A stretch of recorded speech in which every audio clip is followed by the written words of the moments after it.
This is Where We Live. I'm Lucy Nalpathanchel in for John Dankosky.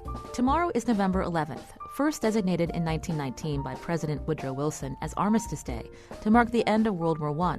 It was renamed Veterans Day after World War II to honor all Americans who have served. Today, Where We Live, we focus on them. There are more than 200,000 veterans living in Connecticut, and we've been airing some of their stories in a special project called 11 of Us.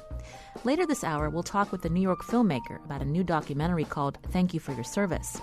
First, I want to share an extended interview with a remarkable man. Over the last few weeks, WNPR has been airing 11 of Us, stories from former and current members of the military, men and women from several different generations. Ben Cooper of Colchester is one of those voices. He's 93 years old and served in World War II. He told me when the war started, he, like many men from that generation, wanted to enlist immediately. First, he got a job at Colt Firearms in Hartford. When he was drafted, the Army sent him for training to become a combat medic. When Ben got the news he would be sent to Europe, there was something he had to do first, and that was marry a special lady named Dorothy. Here's Ben Cooper with the rest of his story. And on September 1st of 1944, I was boarded a Liberty ship with other soldiers. We left Norfolk, Virginia. They had a little band playing for us. Some of the fellas kissed the ground before we left.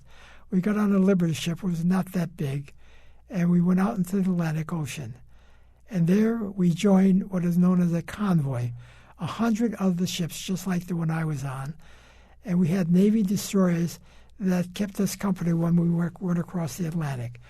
It took us 30 days to cross the Atlantic Ocean because we went very slow. And we had no idea where we were going. They don't tell you anything. But we finally ended up in the Straits of Gibraltar, and we were in the Mediterranean Sea, and we landed at Naples, Italy. Naples was already in the Allied hands. And the harbor had been bombed out, but there was room for us with our Liberty ship. And when we got off the ship, they put us in trucks, and they took us to a small town called Caserta in Italy. And actually the town, it was what is known as a replacement depot. This is where all soldiers coming to this part of the war were going to be assigned. I was a medic, but I wasn't going to be in the hospital. I was going to be in the frontline infantry. And so I got assigned to what was known as the 45th Infantry Division. And that from that time on is when the rest of the time I spent with the 45th in France till the end of the war. Can I ask you what was going through your mind on that ship while you're in that convoy? Did you think that you would see Dorothy again? Truthfully, we all had no idea what we were in for. I was hoping I would, but there wasn't much to do aboard ship. We had a radio, or you could play checkers. So we had a radio, and we heard music from that era, like Don't Sit Under the Apple Tree, I'll Be Seeing You as Time Goes By. And you know where the music was coming from, Lucy? From Berlin, Germany.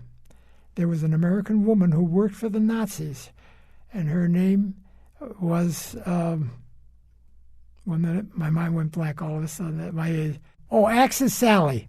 There we are. We hit the jackpot. Axis Sally was her name.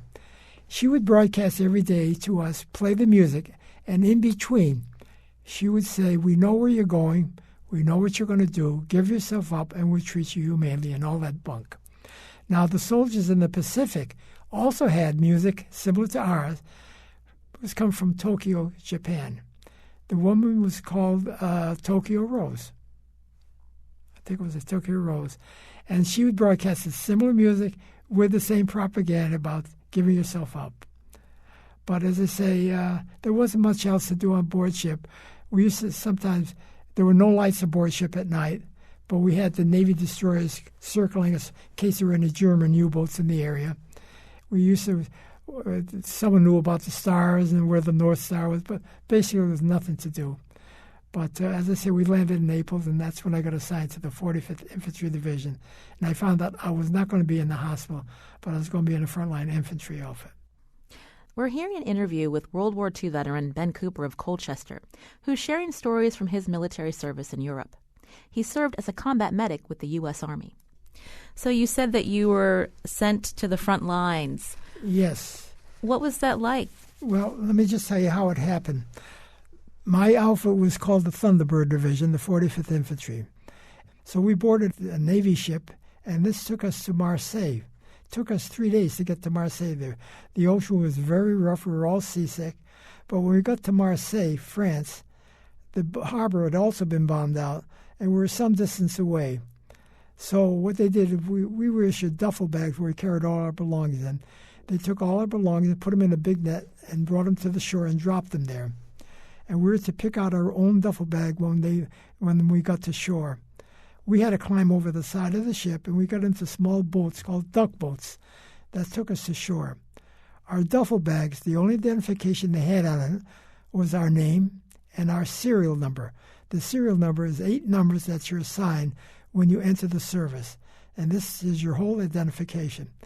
I finally found my bag, and they told us when you find your duffel bag, there were 1,000 bags there. We found it. I found mine. They said, go to the railroad station nearby, and we boarded a freight train. The freight train was going to take us up to where our outfit was fighting.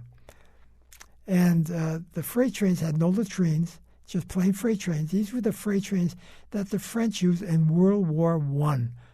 They were called 40 and 8. The reason they're called 40 and 8 is because it would hold 40 men or 8 horses back in World War I.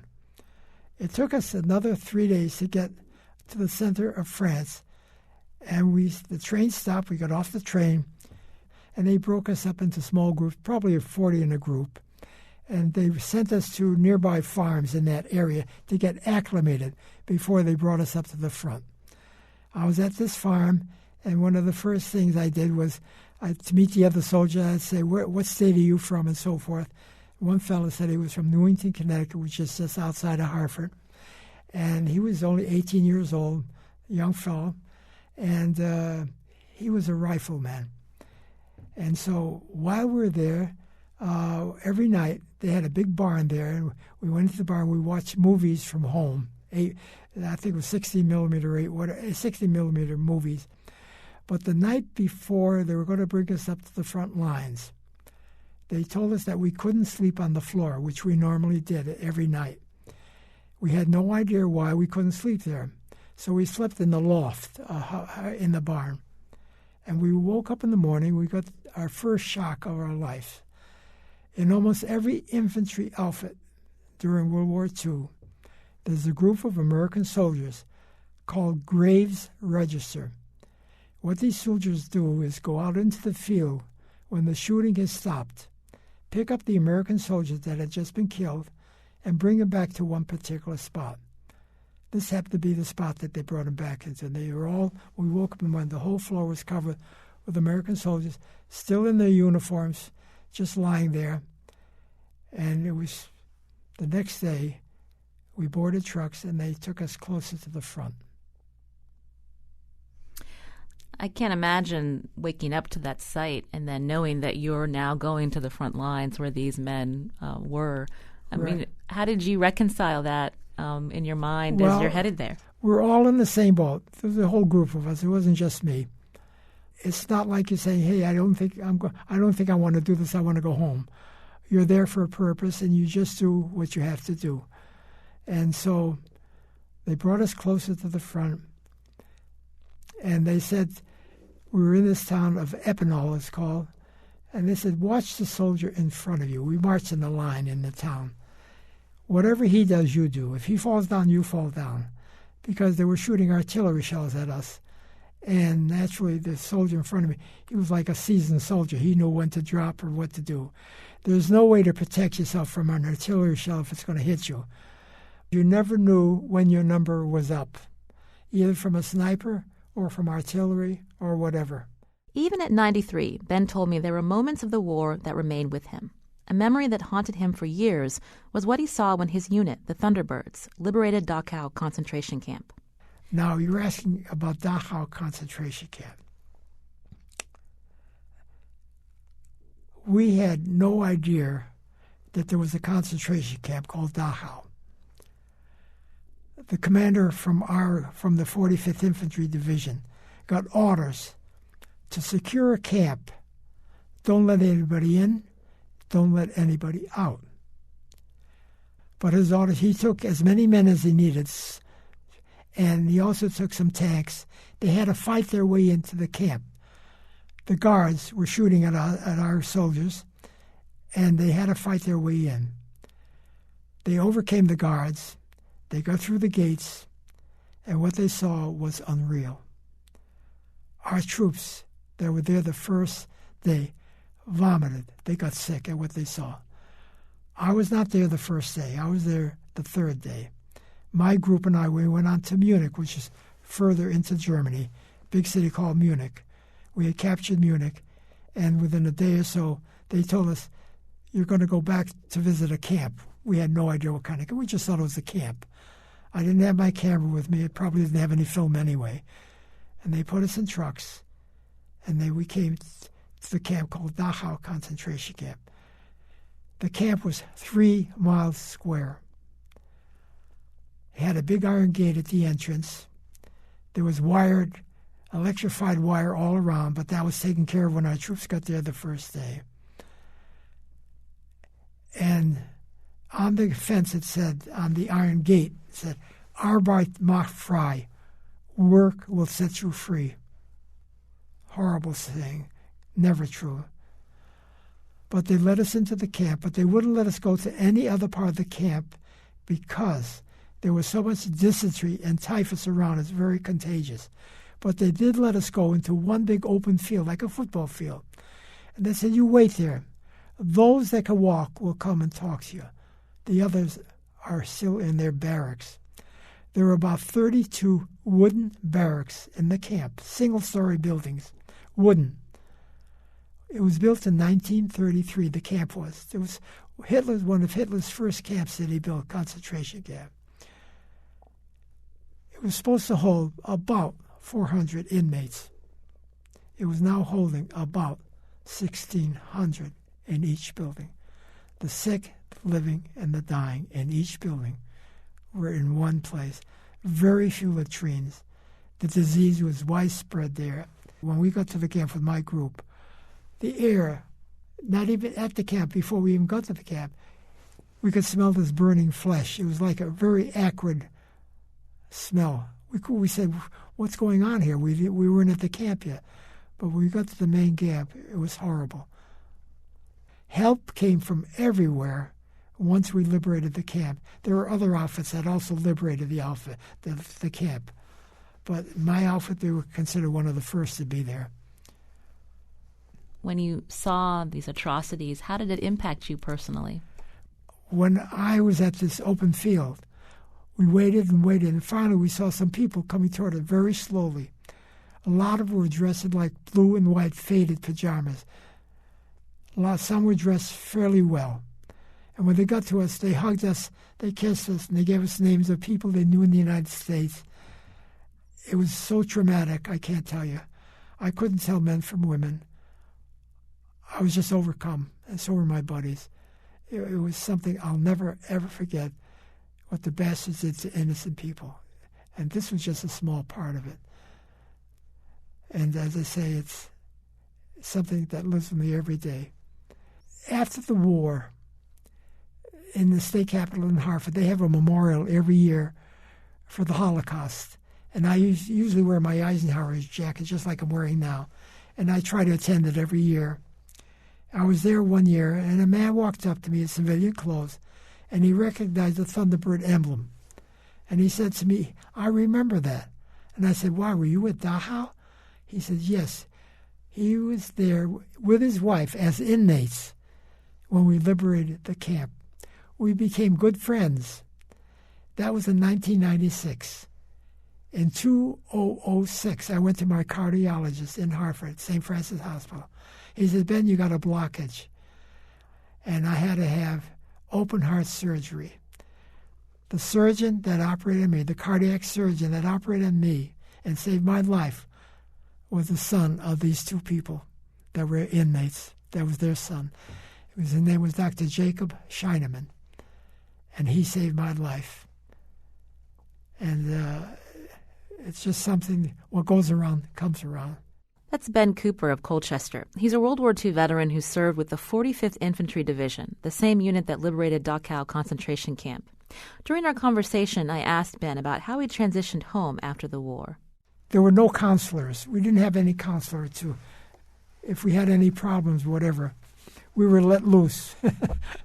Once you got your discharge, you're free to go. I had my duffel bag with me, and I came home.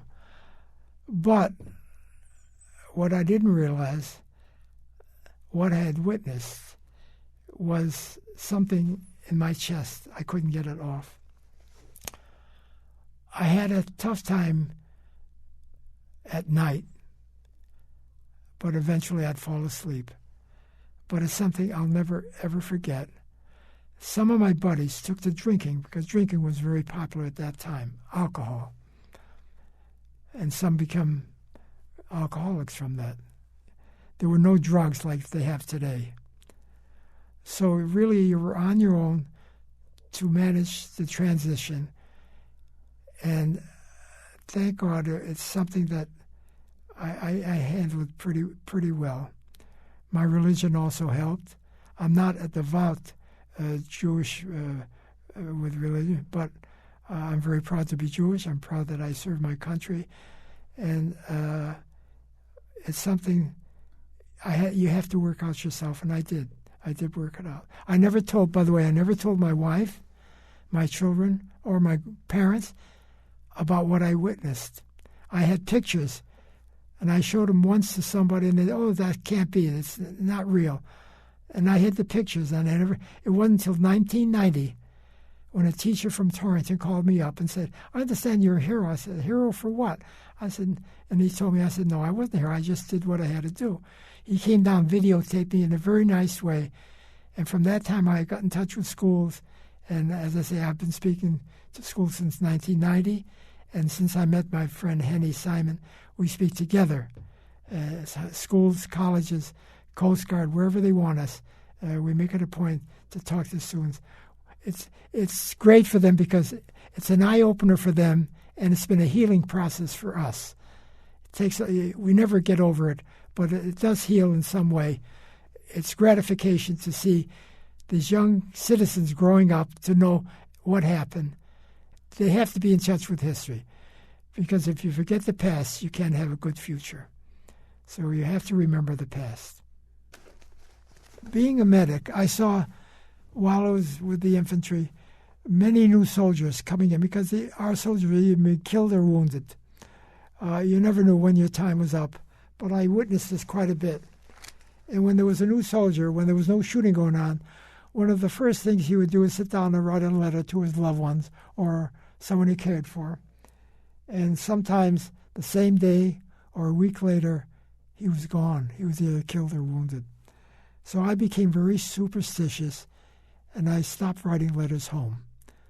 But when the war ended, we were in Munich, Germany, and I wrote a letter to my wife telling her what I witnessed and how I felt about her. And I'd like to read it to you now.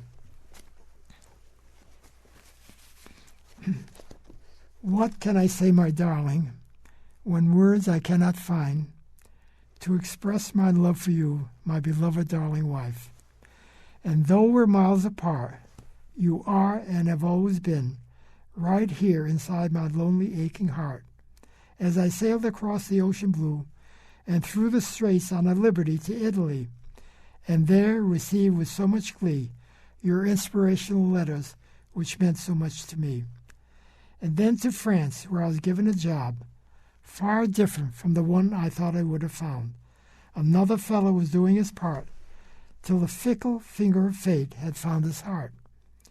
And now I was to carry on. I prayed, my darling, that I may live to see mother and dad and you, my darling sweet. I prayed that you and I may be one and have our own in our own home. I prayed each day in my own way, sometimes in foxholes or in the rain, or covered with snow, oh so cold, or in a house where I'd feel a little safer from the snow and the rain and the cold, but most of all, the hot shrapnel of bursting shells that knew no man, a father, an uncle, a brother, a cousin, an only son, one of a dozen, Catholic, Jew, Protestant, black, white, good or bad, carried a gun or Red Cross armband. God, will this war ever end? Attack and attack did the infantry, right on into Germany, but never knowing from where or when the enemy may try to strike back again and do the things that war is hated for. There were big towns and small towns, rivers and streams, roadblocks and trees, and so many things. The people seemed friendly, at least so it seemed. What was happening to Hitler's dream? We traveled in convoys for miles at a stretch, dusty and dirty and tired and wet, searching for Jerry's and snipers, those rats. Houses were burning and cattle lie dead. Oops, be careful, they say there's mines up ahead. How could you hate such people as these, who gave you their eggs and beer from the kegs? Every minute of the day, you could hear them say, "Next Nazi," which means I'm not a Nazi. Oh, such nice people, I dare say. But then came the horror and cruelty beyond one's imagination could ponder upon. There was Dachau, Buchenwald, and more camps about, where civilization was simply wiped out.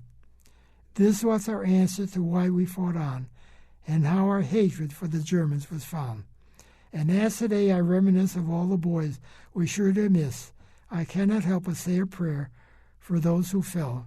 May they rest in peace. Kohia, Keller, Kane, and Sales, and a prayer for those who live. Oh, darling, I don't feel any smarter for all the things I've seen and done. I just feel oh so lonesome for you, my dearest one and only one. And I hope and pray that someday I'll be sailing back across the ocean blue to you, to live and love as time goes by, in our home for 2 or 4 or more, and vanish the lonesomeness that's in my heart. For you, my sweetheart, my darling wife, till then, God bless you every day and night. Sweet dreams, sweetheart. I love you with all my heart, your hubby. May 8th, 1945, Munich, Germany, 179th Infantry Regiment, 45th Infantry Division. That was then. In September of 2009, my wife passed away. I lost my soulmate. You never lose the one you love. If you love the one you lose.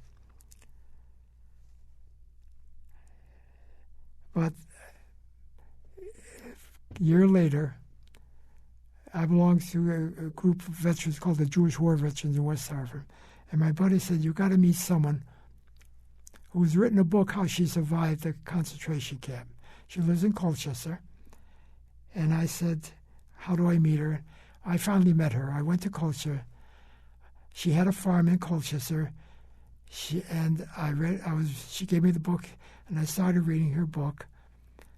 And I could not believe a person at 16 years old, teenager, to be taken away with her mother to a ghetto in Latvia for over 2 years, and then a concentration camp where her mother was murdered. Her mother fell down in the camp and broke her leg.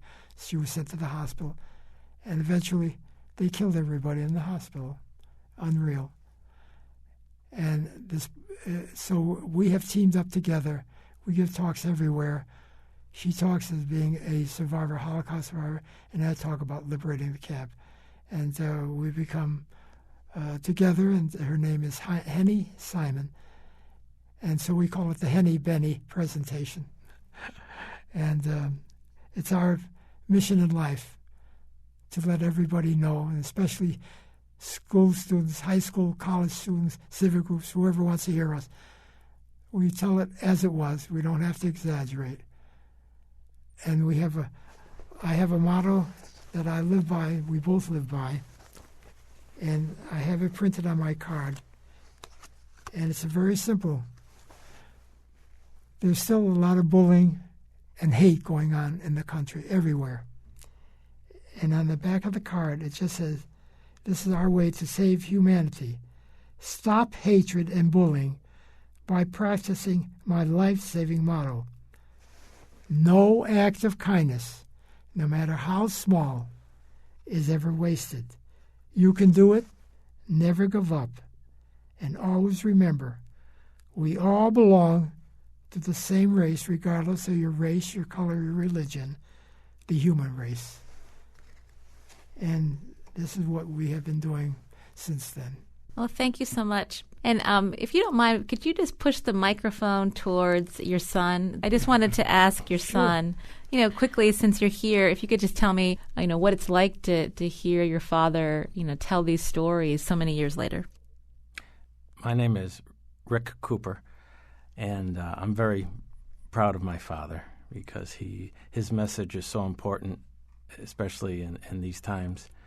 And I'm very proud of him that he makes the effort to go to all these different schools and talk to so many people, thousands and thousands of people. And his message is very well received. I mean, he gets letters from many, many children and adults, and they're just beautiful, beautiful letters. He has a whole pile of them they're great to read. That letter that he wrote to my mother, I remember the first time he tried to read it. It was a holiday, the family was together, and he brought out this letter. I think I was in my late teens, and he could not read that letter without breaking down completely. And we were all crying at the table. So it's it is a healing process because now he can read the whole letter, and he's the best dad in the world. Dad will be 94 in December, God willing. That was Rick Cooper. His father, Ben Cooper, is a World War II veteran who shared stories from his service as part of a special project called 11 of Us. Learn more at our website, including photos of Ben with items from World War II. That's at WNPR.org.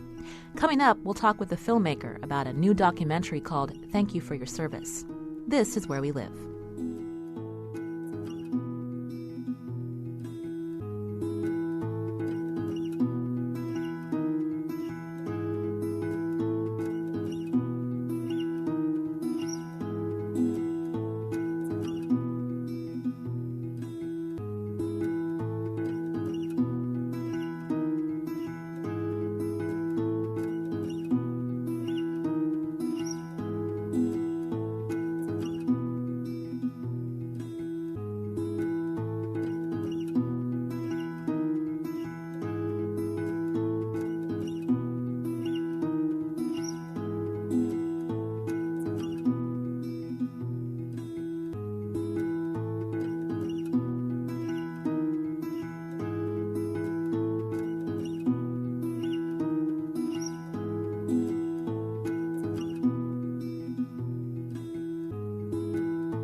This is Where We Live. I'm Lucy Nalpathanchel in for John Dankosky.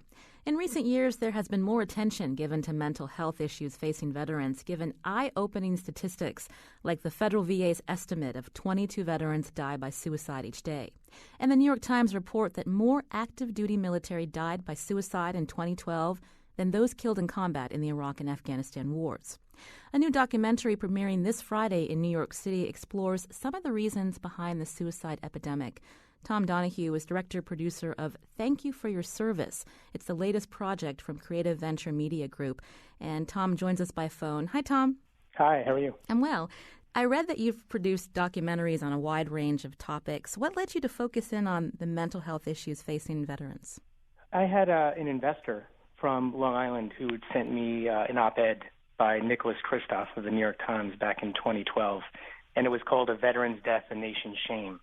And it was about the skyrocketing mental health issues and the suicide epidemic in the military. And he said, would you want to do a documentary on this? And I had one of my best friend, kill himself. He hanged himself in his closet when we were both 21 years old. So the issue of suicide was very near and dear to me. And my father was a veteran. So I immediately connected to the issue and said, yes, I want to do this. And when I started, I didn't know I didn't know what the movie was going to be. I actually started at West Point, and I started interviewing generals and colonels, and slowly kind of started to think I got to the bottom of what some of the issues were. You touched on that suicide impacted your life several years ago. Mental health is not a topic that many people are comfortable talking about, whether you're a civilian or a veteran, because of stigma. So how did your team find these former service members who were open to talking about their struggles, given the trauma they experienced while in combat? Good question. I hadn't had a lot of exposure to military personnel, so I assumed, and my producers assumed, we would have a hard time getting people to talk about their trauma. And in some cases we did. But across the board, everyone we talked to were very open and willing to talk. Not necessarily willing to break down on camera, but they were really willing to be honest as much as they could without breaking down and crying on camera. And it could get very emotional in the interview. Interwoven through the documentary are the stories of several veterans, including Kenny Toon, who served with the U.S. Marine Corps. We're going to hear a clip from one of your interviews with Toon, but first, can you tell us a little bit more about him? He was in the reserves in Salt Lake City, and I think he went in 1999, and he was called up in 2003 to serve in Iraq, and he was in the initial invasion of Baghdad as part of Marines Fox Company 223. As part of your interview, what really struck me is when Kenny in the film is describing that as a Marine, he was trained to, quote, be someone who can look death in the face and run right at it. But we learned that for as much training as Kenny had before going into combat, he and the other veterans in the film were clearly not prepared by the military for the after effects of war. What happens to them when they come home. Let's listen to Kenny. It would actually make me upset when people would come up to me and say, "Oh, thank you for your service. Welcome home." I would get angry, and I'd be like, "What do you know? What do you know about being home and coming back from a war and living with these memories?" That's really timely, thinking about Veterans Day coming up, and civilians so often will say thank you for your service, but it may not be a welcome message to all veterans.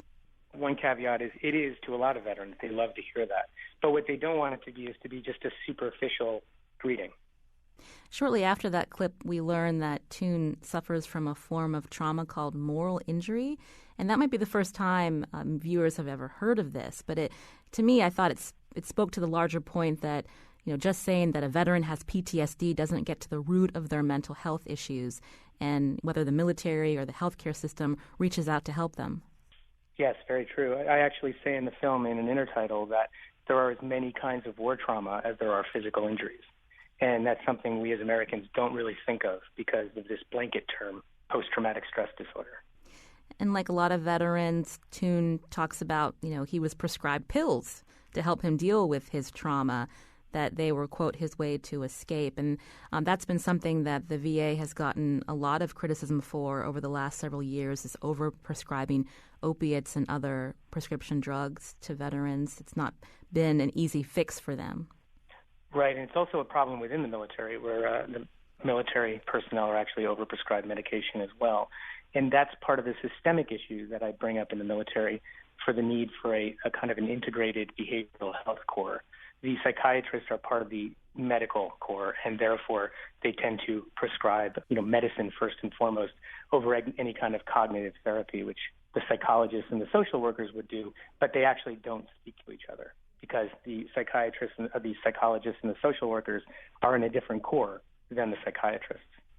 And we hear often from this retired Navy commander, a psychologist, Mark Russell. He talks about the problem, this disconnect, and he was one of the ones that was sounding the alarm in the military that there were not ways to help these active duty service members who were being deployed over and over again throughout the Iraq and Afghanistan wars. That's true, and a lot of his speaking out were just met with dismissals, basically, he spoke out, and it made the cover of USA Today in 2007, and the Navy then sent a memo of talking points basically denying all of his charges. And this was before there was actually a commission by the military to investigate the mental health crisis a year later, where they admitted a lot of the same things that Mark had brought up a year before. So they knew about a lot of these problems, but it was all kept hidden. I wanted to play another clip from the film. This is from, I think, psychiatrist Joseph Tarantolo. He takes issue with continuing to define trauma as a medical problem. Let's listen. As soon as we define it as a medical problem, it's easy to dismiss the soldier. There's something wrong with his brain. We have to stop referring to veterans who are traumatized as sick and look at them more as they are holding something for us. The guilt, the shame, the confusion, the fog of war. How do we approach it in a non-medical, social, political way? I thought that was really powerful. And what went through your mind when you were hearing him talk about this issue in these terms? Well, it's funny. When I've done over 200 interviews for the film, and sometimes you do an interview and you just know, wow, this person is amazing. And Dr. Tarantolo just gave such an incredible viewpoint that one that I kind of understood I was starting to get to through all my interviews. But he was one of those interviews that very succinctly kind of put the point on what I was getting at in the film. So when you hear something like that, you go, oh, my God, I know that's going to make it in the movie. And that's rare among your 200 interviews. One of the takeaways from the film is that this mental health crisis in the military is not a new issue. It's been repeating itself throughout history. Again, emphasis on preparing the soldier for combat, but not what happens to the soldier after war. And something that you touch on in this film is, after World War II, there was actually a program to help these returning soldiers. Can you talk about the history of that? Yeah, in 1944, Franklin Roosevelt was concerned that out of the 100 million American citizens, 16 million were coming back from war. And he knew that if something wasn't done to help them, that chaos could result. Suddenly there were 16 million people looking for jobs, 16 million people with some sort of psychological problems. So he instituted for the worst cases these hospitals, I think in Long Island, where they would kind of help treat these guys. They were just pilot programs. And then Franklin Roosevelt died soon after the war ended, and the programs went away. So they were just test programs, and they were very successful at the time. But nobody had the will to kind of continue them after he passed away. Mm-hmm. There's a lot of notables in this documentary, including we hear from former Department of Defense Secretary Robert Gates. And, he actually pointed the finger at Congress in terms of, there have been programs that the military has allocated some money for, especially in the last several years where there's been all this attention on this crisis. But when it comes down to it, when it comes time for the budget battles in Congress, any money allocated to help the active duty service member, the veteran, their caregiver, those are the first programs that are slashed. Yeah, a lot of programs are slashed, and the point is they're not given any priority within the military. And that, again, goes to the lack of a behavioral health corps, which would allow power to the psychiatrists, the social workers, and the psychologists to help set policy within the military. Right now, they're just absolutely not a priority within the military. So the programs are some of the first to get cut. Did you get a sense when you spoke to, Robert Gates, to the former Joint Chiefs of Staff, Admiral Mike Mullen, all of these people who've had these, careers in the military and in our defense? Is there really going to be a shift, do you believe, in how they view this problem? Robert Gates and Mike Mullen are exceptional human beings who already view the problem with concern. Will there be a shift in the military? We have something that Dr. Mark Russell calls in this country a national reset. So we go to war, we have a suicide or mental health epidemic, and then we kind of forget about it. And then we go to war again, and we have another crisis, and then we forget about it. And this has happened from World War II to Korea to Vietnam through the Iraq and Afghanistan wars, Desert Storm. I don't know is my answer. I feel like and I hope we are at a tipping point in terms of mental health in this country, period. And I'm hoping things will change. But my answer is I don't know. Mm-hmm. The federal VA has not escaped attention in the last couple of years. You know, this billion-dollar medical and benefits system that was created to help veterans, and it obviously, this bureaucracy isn't keeping up with demand, whether it's, giving veterans timely medical appointments or getting them their service-connected, disability benefits. In your film, you focus in on some of these non-traditional, non-VA programs and therapies that are out there. These are programs that are filling that gap. Can you tell us about, that part of your film and how you found Save a Warrior? Yes. My investor was adamant that he didn't want a film that was just going to point out the problems and seem hopeless. So we went on a search for solutions pretty quickly. And we discovered there were 40,000 non-governmental organizations that were created by concerned citizens to help the veteran. And one of the ones I found through Lou Labello was this organization called Save a Warrior, which was founded by Jay Clark, and it was out in Malibu. And so we took Kenny through the program, and it had an incredibly transformative effect on Kenny. Kenny was also successfully going through cognitive therapy afterward, but Save a Warrior became one of the components that helped him. So our argument was, it's not just cognitive therapy, it's not just medicine. There's these other methods of alternative therapy that can also help veterans, and the VA should take a look at that. And I think the VA has started to consider programs like this. There's a local connection in the film. Your team interviewed Mike Zakea. He's a retired Marine lieutenant colonel and Iraq War veteran. He lives in Connecticut. We've interviewed him many times. But something that struck me is, Mike is one of these veterans who's been medically retired from the service, and he had to restart his life again when he got back. And now he's become an outspoken veteran advocate. I think Zakea is an example of so many of these veterans who come home, find a way to heal, and then they commit to helping other veterans. They're the ones that are creating, Save a Warrior and these other programs out there. Well, I take two of my veterans to a Native American reservation, the Pine Ridge Reservation in South Dakota, and they're being talked to by a Vietnam-era veteran who's a Native American who looks at the guys and basically tells them they need to have a sense of mission even after they leave the military. And he says an amazing line, which is, the battleground is right here. So when you leave war and you come back to the United States, your mission should not be over. And someone like Mike Zakea sees that. I've heard through the producer that you're starting a nonprofit that will help veterans. Can you talk about that? Yes, we are starting a nonprofit called BHC Now, and the sole purpose is to raise awareness for the need for a behavioral health corps in the military, where the psychiatrists, the social workers, and the psychologists would share information and be able to help set military policy at the start of a war. You spoke to a lot of veterans in the filming of Thank You for Your Service. How are they doing?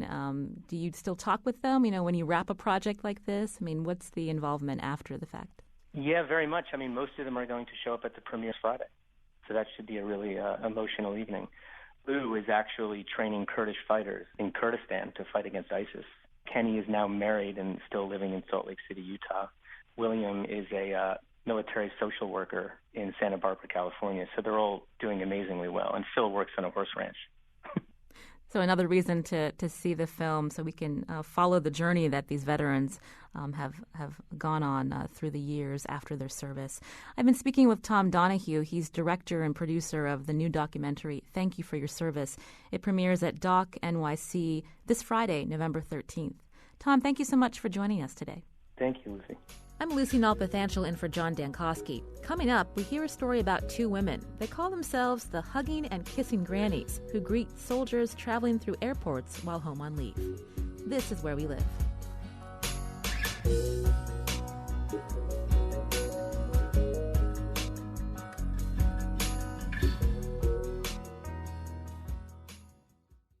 This is Where We Live. I'm Lucy Nalpathanchel in for John Dankosky. Tomorrow is Veterans Day, and we've been focusing on them this hour. It's not front and center in the news, but there are still American troops serving in Afghanistan and Iraq, as well as other parts of the world. When U.S. soldiers come back home on leave, they fly through a few central airports. For soldiers headed west of the Mississippi River, that airport is DFW. Producer Julia Barton profiles two women who go out of their way to greet soldiers coming through the Dallas-Fort Worth airport. The old International Arrivals Gate is walled off from the rest of Terminal B at DFW Airport, so most travelers never see this hall covered with banners like Highland Village Elementary says welcome home and God bless y'all. A small crowd of nervous relatives, veterans, and other volunteers has been milling around, waiting for an incoming plane load of soldiers to get through customs and claim their bags. It's pretty obvious when they're finally headed our way.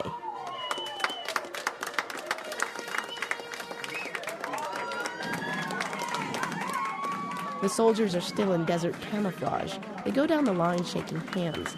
But around the corner, before they see anyone else here, they get hugs from two women waving red, white, and blue pom-poms. All right. You guys are great. Linda Tinnerman and Constance Carmen live in nearby Grand Prairie. They've been coming to the airport nearly every day for the last 3 years. Somewhere along the way, they transformed from volunteers into icons. Well, after we started coming, it seemed like they were all so young, and we have grandchildren, and they would come and hug us, and because, they're just happy to see someone. So we've kind of said, we'll be the hugging, kissing grandmas for all of these kids. Connie's wearing a red T-shirt that says Huggin' and Kissin' Grandma. She's the softer-spoken one with silver gray hair.